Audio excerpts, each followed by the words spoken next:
আমি বীর মুক্তিযোদ্ধা মোহাম্মদ হারুনুর রশিদ ১৯৭১-এ ভারতের বিহার সার্কুলার ট্রেনিং সমাপ্ত করে ৯ নম্বর সেক্টরে মেজর জলিলের অধীনে আমি যুদ্ধে অংশগ্রহণ করি। স্বাধীন ঘোষণা নিয়ে যে একটা বিতর্ক সৃষ্টি হয়েছিল, এই স্বাধীনতার মূল ব্যাখ্যা অনেকেই জানেন না। এই স্বাধীনতার জন্য সে ঢাকা ভার্সিটির ৪ খলিফার নেতা, উপদেষ্টা সিরাজুল আলম খান, তিনি ১৯৬০ সালে বলছিলেন দেশ স্বাধীন হওয়া দরকার আছে। তখন তাকে পাগল বলছিলেন। এরপরে কাকমারি সম্মেলনে মাওলানা ভাসানী বলছিলেন, আসসালামু আলাইকুম লাকুম দিনিকুম ওলিয়া দিন। তোমরা তোমাদেরটা বুঝা নাও, আমাদেরকে বুঝাই দাও। এখানে এই ২ টা লোকের প্রথমেই স্বাধীনতার কথা নিয়ে আসে। এরপরে স্বাধীনতার কথা আনে ৪ খলিফা ঢাকা ভার্সিটির থেকে। ৩রা মার্চ পল্টন ময়দানে সেখানে মিটিংয়ের ডাক দিলেন শেখ মুজিব।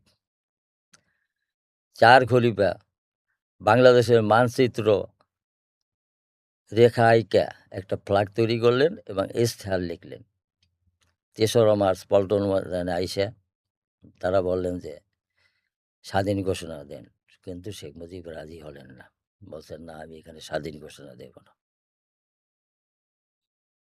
অনেক পারাপারির পর ইশতেহার জোর করে শাহজাহান সিরাজ ইশতেহার পাঠ করলেন, ফ্ল্যাগ উড়াইতে দিলেন না।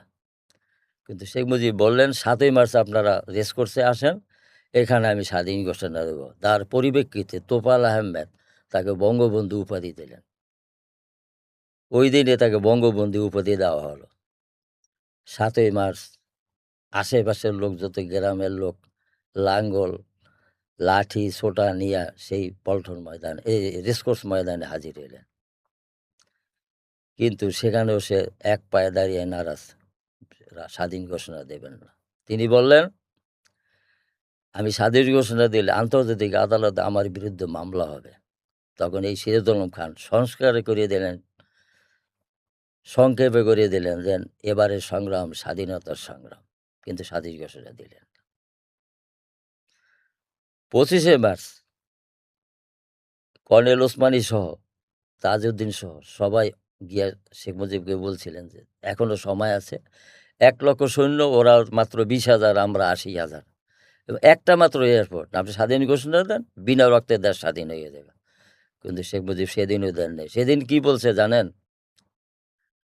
তার ছেলে কামালকে ডাকছিল, এ কামাল এদিকে আস, আপনারা একজন স্বাধীন ডিক্লেয়ার দিতে। আমি ২ পাকিস্তানের প্রেসিডেন্ট, ফোন দে ডক্টর কামালের কাছে। ডক্টর কামাল তখন পাকিস্তান এখানে লেগে সমঝোতার জন্য বসে আছে। তারে জিজ্ঞেস করো কখন আমার এই ক্ষমতা দেবে এখান।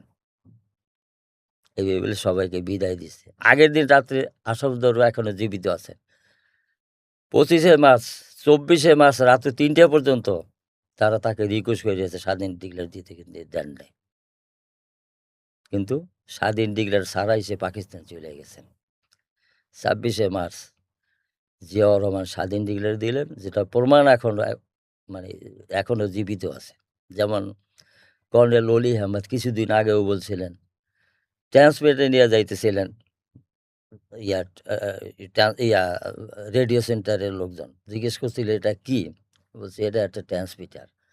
কোথায় নিয়ে যাও? ওদের সম্প্রচার করতে দেব না। চলো, জিয়াউর রহমানের সাথে নিয়ে গেল। তার কাছে নিয়ে বলছে, স্যার স্বাধীন ডিক্লেয়ার দেন। ওই তখনই সে স্বাধীন ঘোষণা দিল। এই স্বাধীন ঘোষণা দেওয়ার পর সম্পূর্ণ লোক, সেনাবাহিনী, অন্যান্য লোক সবাই ঝাঁপাই পড়ল। এই স্বাধীন ঘোষণা দেওয়াতে দেশ স্বাধীন হইল।